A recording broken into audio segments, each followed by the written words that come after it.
So, as we're talking about the different time periods in our lives and development across the lifespan, I think we've hit most of the developmental stages except end of life care and issues. I've done quite a bit of research and have my own theory regarding this, and I just want to share a bit of it with you. However, I also would like to encourage you to take our grief and loss class, which will be, it's offered either in the summer or in the winter, but it's usually only offered every other year. So see if it's offered this winter semester, and it's even though it's on a difficult topic, grief and loss, it's my favorite class, and I think it's a meaningful class because when we face our own mortality, we tend to reevaluate our present and hopefully add meaning. So I've worked with a lot of individuals who have experienced grief and loss. I've experienced a lot of grief and loss. And I've also worked with people experiencing death anxiety. Now, these two things are different. The first thing, grief and loss, is experiencing the loss of other. Death anxiety is anxiety surrounding loss of self or one's own mortality. So, my friend Adrian Tomer and I started studying death anxiety, and we came up with regret therapy or regret theory. And then we applied it to grief and loss therapy. And then a recent student, Shannon Kowalczyk, decided to apply it to all areas in our lives when we experience regret. And I think it is appropriate.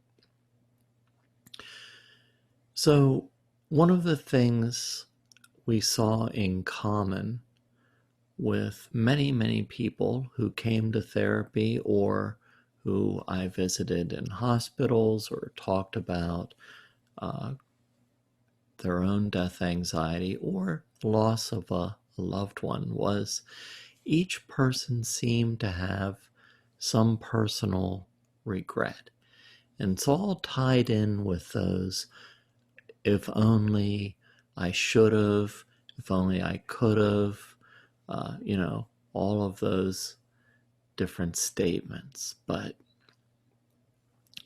we came up with 3 types of regret. The first type is past-related regret of omission. So it's a regret about something we did not do in the past that we wish we had done. So an example would be, I wish I had spent more time with my family. I wish I had said I loved you more often. Things like that. The second type of regret is a regret of commission. Things we committed, things we did in the past that we wish we hadn't done. I wish I hadn't argued. I wish I hadn't said those hurtful things. I wish I hadn't spent so much time at work. And the final type is a future-related regret. A regret that we never did some of the things, or we are not able to do future-related things, like maybe we planned a vacation or planned on writing the great American novel, or planned on seeing grandchildren, whatever it is, for some reason, either because of the loss of our own lives, due to a terminal illness or something like that, or because we lost a loved one, we are no longer able to do those things that we had planned. Each of us has a tentative life plan. So therapy addresses those regrets, and we use existential processes to help people move from regret to a learning experience, a life change, and meaning. So every mistake that we make in life teaches us something, and we can learn from our mistakes just as we can learn from regrets.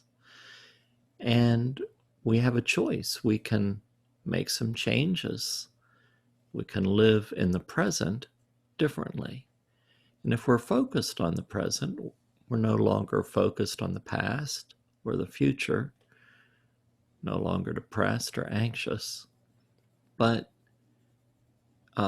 if we're worried about our time or how much time we have left, if we're focused on the present, it also changes our perception of time. So we're living in the present moment. And if we live how we hope to live, authentically, genuinely, with empathy, caring, love, in the present, then I think we've learned quite a few positive lessons from our regrets and mistakes, and we can share what we've learned or practice what we've learned however long we have left. That's the essence, but did publish a book about this, so there's a lot more to say. If it does sound interesting, take our grief and loss course, and we'll go on from there.